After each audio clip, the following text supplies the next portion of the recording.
Hello and welcome to another edition of the Pigskin Preview. Alongside the head coach of the Western Illinois football team, Bob Nielsen, I'm Andrew Bacon. Last weekend, the Leathernecks got back on the winning track with a 44-29 shootout win at South Dakota. Coach, what were your overall thoughts on the win? Well, good performance, by our team. A lot of momentum swings in the game, back and forth, and really pleased with the second half. Reminded me a lot of the Youngstown game where we came out after halftime and controlled the football game throughout the second half. Let's go ahead and take a look at the highlights from commentators Drew Hoffman and Josh Dillon.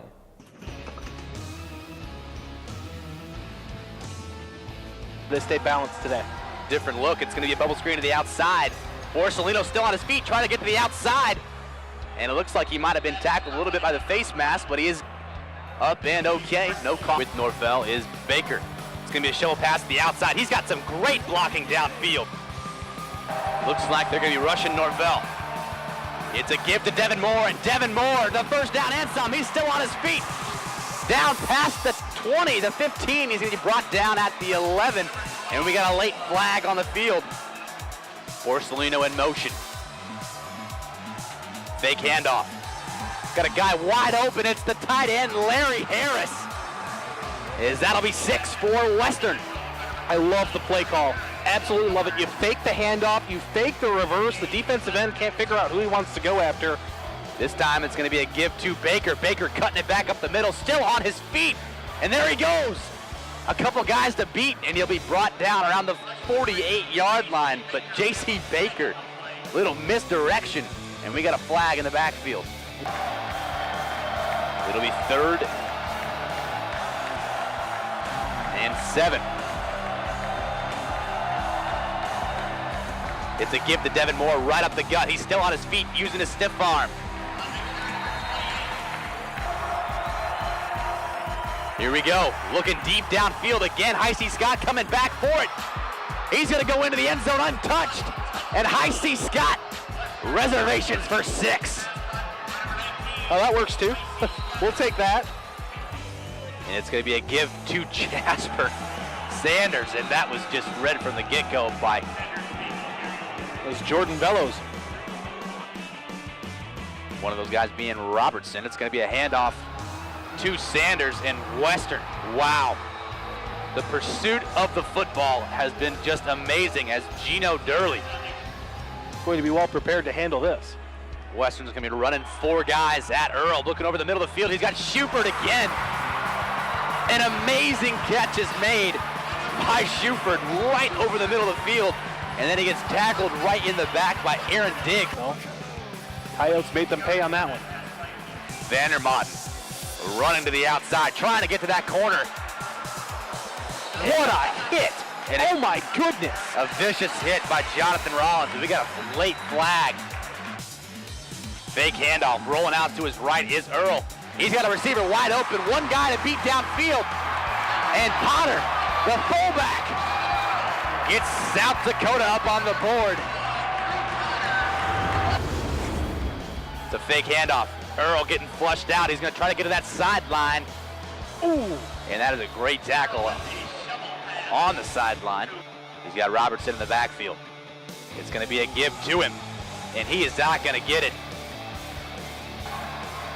A quick snap, and he's going to dive, and they're going to give him about a couple inches. Pass that first down marker. 10:30 to play here in the second quarter. Earl back to pass. And that is going to be a completed pass as Vandermont able to hold on. Earl, it's a give to Sanders, and Sanders not only got to the line, but he's going to get into the end zone for a touchdown. As this game just got a whole lot more interesting. As the Coyotes really struggling on this down. Offensive series, I should say. Streaking down the sideline, depending on where they're given the spot. That'll be enough for a first down. Now being joined by Potter. It's a fake. Rolling out. He's got Schubert wide open. Diving toward the end zone. That hit the pylon. And that's good for 6 more as South Dakota starting to pile it on as they've gotten their 3rd touchdown here in the last 10 minutes. A touchdown lead, but that's going to be blocked as Kevin Kinsel just exploded through the line. And he's still on his feet. That ball came out. And it's all by himself. Martinez Davis. 20, 15, 10, 5. It's 2 points. Another blitz. Norvell running out of time, staying on his feet. He's going to take off with it. He will dive forward, and Trenton Norvell does what Trenton Norvell does. He keeps it alive, and that'll be plenty for a first down. Third and significantly shorter than last time. And you need 4 yards here. They're airing it out. He's got Morellis all by himself. And that's going to be a huge gain. Now Western showing that screen formation. And there's the screen. It's a give to Baker. Baker with a lot of blocking. 10-5. Touchdown, J.C. Baker. Get in there, little fella. Another 6 points as Western has regained the lead 22-20. South Dakota is going to be rushing at him now. No. And that kick was partially blocked. And it will take a bounce out of bounds as the Coyotes are going to pick up the ball at the 19-18 yard line. Best kicker in the conference. Last kick attempt for him, though, was blocked and returned for 2 points for Western. This one, not so much. The kick is up and it is good. And South Dakota is able to tie the game up at 23-all with 7 seconds left. What can you attribute to the quick start? I think our plan was good. 2 weeks of preparation. You hope your plan is good. The thing you worry about is your guys getting back into sync as far as game speed, and certainly we executed very well offensively in the first half to jump out to this 2-score lead. After the quick start, the Coyotes were able to come back and tie the game at 14. How were they able to come back so quickly? Well, they executed really well offensively, and defensively we struggled getting them off the field in third and long situations, and it's something that we've had some struggles with all year. And as a result, they put some points on the board and forced us to score points to keep pace with them. South Dakota scores that third touchdown. The extra point is supposed to happen. Just kind of go through what happened on that play. Well, Kevin Kinsel makes a great play blocking the kick, first of all, and then that ball becomes live in terms of both teams being able to pick it up and score with. One of those rules that they changed 8-9 years ago now, and as a result, their guy picks it up. Kevin comes back and makes his second great play in the same play where he strips the ball away from the South Dakota player, and it ends up in the hands of Martinez Davis, who runs it in for what's called a defensive touchdown. How big of a momentum shift was that after they regained the lead? Well, I think it was one of those little things that makes a big difference in a game. The 2 points did a couple of things, gave us a little bit of momentum when things weren't going well defensively, gave our defense a little shot of momentum, and the second thing that it did is it really made a difference as the game went on. It's really a 3-point swing when you think about it, and what that did to help separate the game later on. All right, stay tuned. We'll be back after this. You're watching the Pigskin Preview, home of Fighting Leatherneck football. Welcome back to the Pigskin Preview. With the Coyotes tying the game right before half, what did you say to the team? Well, we talked a little bit about 2 things. Number one, playing better on third down defensively, and the chances we had to get them off the field, and we didn't get them off the field. Offensively, we felt we had moved the ball very well. We made a couple of subtle adjustments offensively against some of the things that they were doing that we thought could help us create a little bit more offense, and how important the first possession was going to be in the second half. Even though we didn't score on the first possession, what we were able to do is kind of back them up deep in their own territory, and then force the only turnover of the game, which is another huge momentum play in football that ended up in our first touchdown of the second half. All right, let's go ahead and take a look at the second half. With Schubert in motion, it's going to be a give to Robertson, and Robertson, that ball's loose. On the recovery is Rollins, and that ball should already be dead because his knee was on the ground. So Western will pick this ball up at the 39-yard line. I think he just dropped it. This time it's Borsellino in motion. Fake handoff. Gotta get rid of it. He finds Borsellino. Borsellino. What a catch by Joey. Borsellino coming in toward the line of scrimmage. To give to Moore. And Moore has a ton of real estate. He's still on his feet. One guy to beat. That's touchdown. As Devin Moore with the biggest play of the game. Last offensive drive. Earl is back out there again. It's a fake handoff. It's a give to Potter. And Potter not only got the first down, but the fullback got probably close to 20 yards on that play. Here's Earl. He's looking to pass over the middle of the field. Almost picked off. And still on his feet. Rushing toward the end zone and finally being tripped up and brought down. As just the strength and the will of Nick Meyer. Yeah, Marquette Privet, not a guy we talk about very often. 6'2", 195-pound senior defensive back. He knows what he's doing out there. Able to force this extra field goal attempt. Of course, Bergner's good. Shocker there. So here's Lenore in the offense. He's got all day to throw the ball. He's got Lance Lenore down the middle of the field. And Lenore, he's not done yet. He wants more yards. That was a 43-yard pickup from Norvell to Lenore. A shovel to the outside. Baker with a nice juke, just putting a coyote on his feet, breaking his ankles. 30-26, and they're trying to stretch this lead out even yet. Rollout play. Lenore in the end zone. No, that's Borsellino. As Joey Borsellino beats his defender and picks up 6 more points for Western. 1 quarter of play and 2 games left. And he's just a sophomore. And he's just a sophomore. He's one of those up-and-coming guys that is just amazing. It's going to be a give in the backfield, but wrapped up and brought to the ground. Tight end in motion. It's going to be a give to Kilgore, and Kilgore racing to that outside sideline. He's still on his feet. He's got one guy to beat. That's Martinez Davis, and Davis is going to shove him out of bounds. Kilgore back behind him, motion in the backfield. It's Schubert. It's a fake handoff, and then a give to Kilgore. And Kilgore, he is met by 4 Leathernecks. No anything. Kick is up. It's got plenty. And if it's accurate, It is. that's good enough for 3 points, as that makes the score 37-29. Play. 1st and 10 from the 30-yard line as Western leads by 8. It's a fake handoff. Norvell wanting it all. He's got Heisey Scott all by himself. He beat his defender, still on his feet, and he'll be brought to the ground inside the red zone. If he's got the time to do it. Fake handoff to Baker. Norvell. He's got Lenore in the end zone. Lenore making the catch, and the whole team meeting him now, as that makes the score 43-29. WIU ran away with it in the second half behind a high-powered offense, outscoring the South Dakota offense 21-6. Let's look at the box score. Trenton Norvell finished the game 20 of 28 for 287 yards and a career-high 5 touchdowns.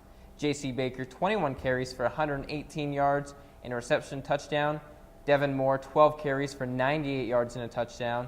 On South Dakota's side, Kevin Earl finished 20 of 38 with 251 yards, 2 touchdowns.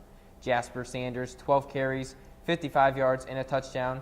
And then Eric Shefford, 8 receptions for 99 yards and a touchdown. Coach, in the second half, what did the defense do to shut down South Dakota's offense to only 6 points? Well, 2 things. We pressured them a little bit more, and as a result, did a really good job on 3rd down. They were 0 of 6 on 3rd down conversions in the second half. And the other thing is, they did get the ball twice into our territory, and really the difference in the game was our defense bowled their neck in the red zone and forced them to kick field goals when we were able to take our red zone possessions and put the ball in the end zone. As I mentioned, Trenton Norvell had a career-high 5 touchdowns. How does he continue to escalate his play? Well, he's gaining confidence. He sees things. The more he's played, the more he sees things, the more he's able to make decisions and make those decisions faster. And you saw that he got the ball out under pressure a couple of times for big plays last Saturday, and And we need him to make those kinds of plays. Our offense is built around our quarterback being able to recognize things and make decisions. With the 5 touchdowns, he now leads the conference with passing touchdowns. It wasn't just the pass, though, Coach. For the run, J.C. Baker and Devin Moore provided a two-headed attack. Talk about those two guys and what they were able to do against South Dakota. Well, we were able to create some space for JC in the running game, and part of that was our ability to throw the football effectively, and vice versa. Running the football allowed us to get some one-on-one coverage situations, particularly in play-action pass. JC is a guy that when you can get him a little bit of room, he can make guys miss on the perimeter, and what's really become a nice combination now is with the confidence that Devin Moore is playing with. They're two completely different styles of backs, and over the years in our offensive football teams, to have two different styles of backs is really what we've tried to build our system around. WIU senior running back J.C. Baker has been through a lot in his life to get where he is today. Here's a sneak preview of his story. The full story can be found on the Pigskin Preview Facebook page next week. Lowest I ever hit was probably the night that I tried to commit suicide driving my car off the road. That was probably the lowest that I've ever been.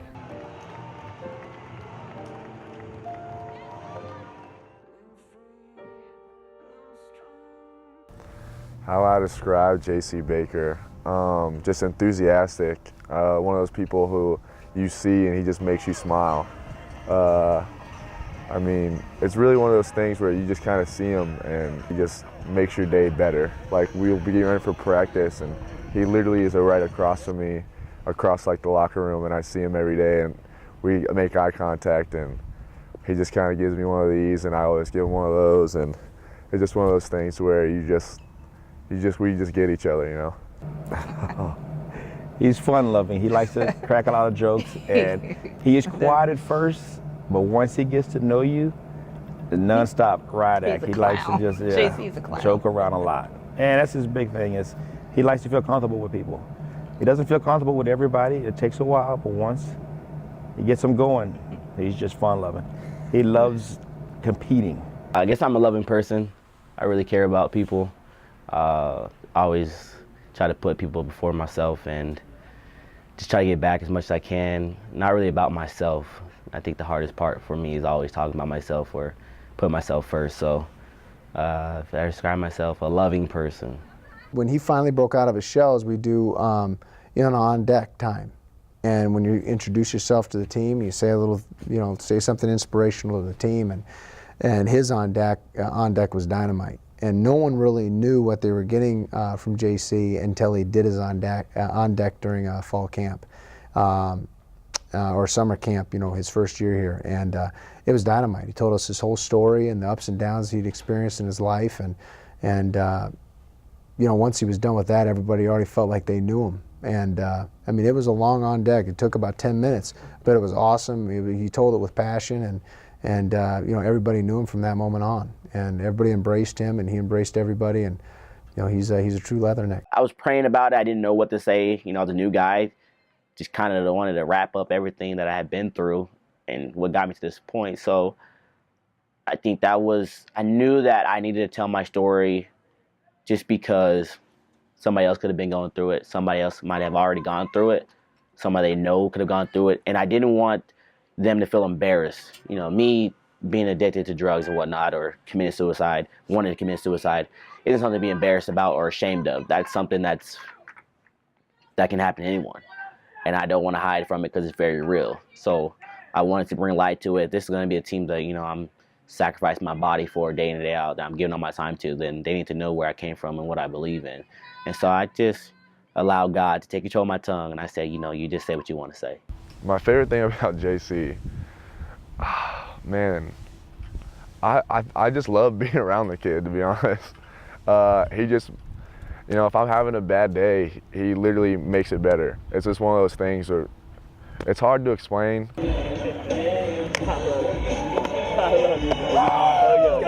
But it's one of those things where you can try to explain, but you really can't explain it, because you have to see it, because that's just how much we care for each other. Like, I love the kid, man. I love him as one of my brothers, like I said before, and And for me, my family, I'm such a family-oriented person, and I literally I see him as literally one of my brothers, and I don't see him any differently. And like I said before, I always tell him, I was like, man, if in 30 years from now, or when it's all said and done, when we're old men and I'm looking over, and I walk outside my backyard, and I swear if I don't see you right next door as my next door neighbor, there's gonna be some problems. And he's like, all right, well, he's like, we're gonna be fighting if that's not happening. So I was like, always tell him, so I was like, man, I got you, and I wish that would be awesome if we were next door neighbors for the rest of our lives. But like I said, our relationship that we've created is so awesome, and I definitely know it's gonna continue past college, and I love that kid. What has it been like to coach J.C. Baker? Oh, it's a joy to coach young men like JC. He's a guy that comes to practice every day with a smile on his face. His enthusiasm is contagious. He talks openly about the things that as he's been through in his life, and how he values every minute of his experience playing football. And he has become not only a really good player in a program, but a tremendous leader for our program as well. How unique is he both on the field and off the field? He's a very unique player. First of all, his skill set as a little back is unique in his ability to make people miss in space, and also to run away from people. But I think more so, just his personality and his leadership has made him a very unique person. What's your favorite thing about JC? Honestly, I think what I treasure the most about him is just his commitment to doing anything that he possibly can to help the team win. And even though he's a great player with big statistics, you'd never know that. He's the first to compliment all of those around him and be happy and celebrate for somebody else in the program when they do something good. It is now time for a quick break, but stay tuned as we have the 2-minute drill with Larry Harris on the way next. You're watching the Pigskin Preview. We're now joined by Larry Harris, junior tight end. Thanks for coming on. Thanks for having me.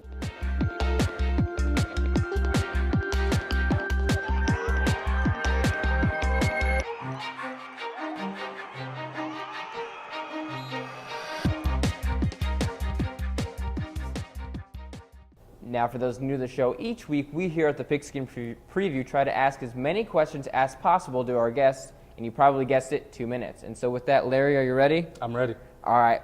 Last year you were a fullback, Larry. How's the transition been to tight end? The transition has pretty much been the same. Tight ends and fullbacks in our system have pretty much the same role.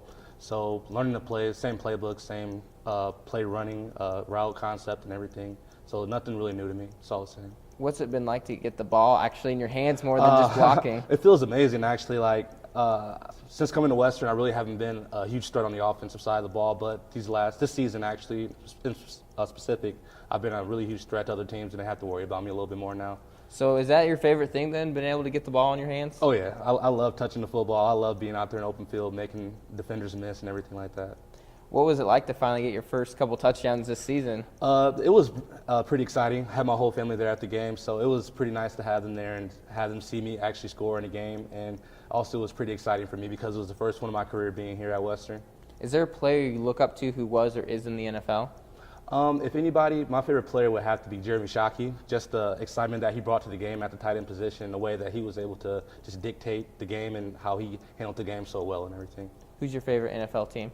My favorite NFL team is Chicago Bears, of course. Go Bears. How do you feel they've been doing this season? They could do a lot better. There's probably a few Packers fans in here right now. Got a little stuff to talk about, but I think they could do a lot better this season. What's the team that surprised you the most so far? Probably the Indianapolis Colts.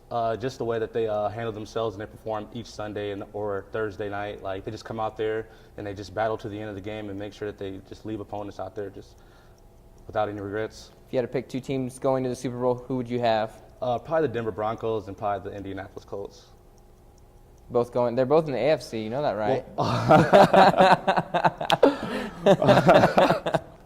My bad. Probably, I don't know. The Broncos for sure. The Broncos for sure. But I don't know the other team, man. You know, that's not the first time this has happened on the Pigskin. Trenton Norvell had the same mess up. He had the Patriots and the Broncos meeting in the Super Bowl, so it happens. But that's all the time we have for you for this week's 2-minute drill. Stay right there, though, as Coach Nielsen and I will look at the Missouri Valley Conference and preview the upcoming road game at South Dakota State. You're locked into the Pigskin Preview.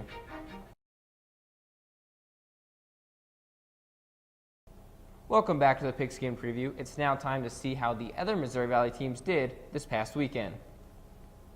Southern Illinois beat rival Missouri State 32-22. Illinois State won a back-and-forth battle against Youngstown State 35-21. Northern Iowa pulled out the upset of North Dakota State 23-3. Indiana State fell to South Dakota State 17-32. And then Western Illinois won over South Dakota 44-29.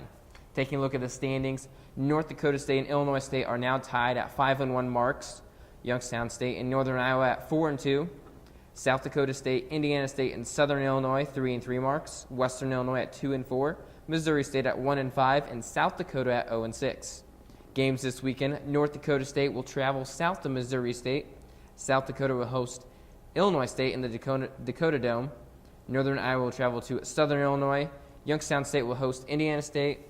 And then, of course, this weekend, the Leatherecks head back to South Dakota, this time to Brookings to battle the 6-4 South Dakota State Jackrabbits.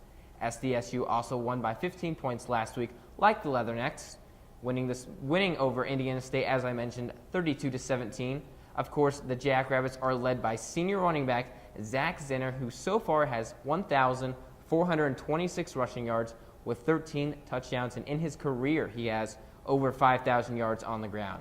Besides Zinner, though, there's also wide receiver Zach Winicky, who leads the conference in receiving yards and receiving touchdowns as a freshman. Zinner and Winicky are big game threats, and so, Coach, how does Western prevent those kind of plays happening? Well, big plays are something that you have to minimize against South Dakota State. Last week against Indiana State, they had 2 plays of over 90 yards for touchdowns, and we learned firsthand last year with Zach Zinner, who we did a great job of playing run defense against, and all of a sudden he pops an 80-yard run for a touchdown that really separated the game in the second half. And what you have to do is you have to make sure your people are in the proper fits and angles. You have to gang tackle and have multiple guys get to the football. The receiving threat they have, he's a big angular kind of wide receiver, and he's able to really go up and get footballs. And if you don't do a good job of playing on the perimeter, they're going to make a big play. Having the senior quarterback back healthy now has given their offense a little bit more confidence, and so we'll be tested defensively. How is having Winicky come in and play big for them helped with Jason Schneider getting some coverage off of him? Well, they have 2 bigger wide receivers on the perimeter, and so if you had to add some people to the run, now they have a wide receiver on each side of the football that can make a play, and so it's a little more difficult to play man-to-man coverage, and a little more difficult to put that extra hat down in the box. This will be Austin Sumner's 3rd game back from injury after suffering his injury against the Mizzou Tigers. Coach, on the defensive side of the ball, South Dakota State is led by their linebacker. Talk about him and how the offense is going to have to play against this Jackrabbit defense. Yeah, I think he's typical of their defense in general. They're very fundamentally sound defense. They're always going to be in the right places. What they do from an offensive standpoint is force you to execute to beat them. They don't make mistakes. They do a good job of trying to keep the ball in front of them and make you drive the football, which has been difficult to do. And one of the reasons why they've been so successful over time is that they're a really well-coached football team that doesn't beat themselves. All right, this weekend the Leathernecks and Jackrabbits will meet Saturday at 2 p.m. at Coughlin Alumni Stadium in Brookings. That's all the time we have for you on this episode of the Pigskin Preview. For Coach Nielsen, I'm Andrew Bacon. Thanks for watching.